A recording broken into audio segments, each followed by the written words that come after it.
Elementarya ng Lantik, taong panuruan 2024 hanggang 2025, na sila'y maluwalhati at kasiyasiyang nakasunod sa kurikulum ng kindergarten na ipinatutupad ng ating kagawaran ng edukasyon.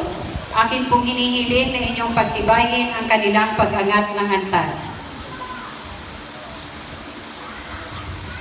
Batay sa pagpapatunay at kahilingan ng inyong guro, sige ng Sherilyn P. Cansiran, na malugod niyong natapos ang mga kinakailangan sa pag-angat ng antas na tinakda ng Kagawaran ng Edukasyon, Republika ng Pilipinas, at sa bisa ng tungkuling pinagkaloob sa akin ng ating pansanganay na tagapamanihala ng mga paaralan, Dr. Rosemary D.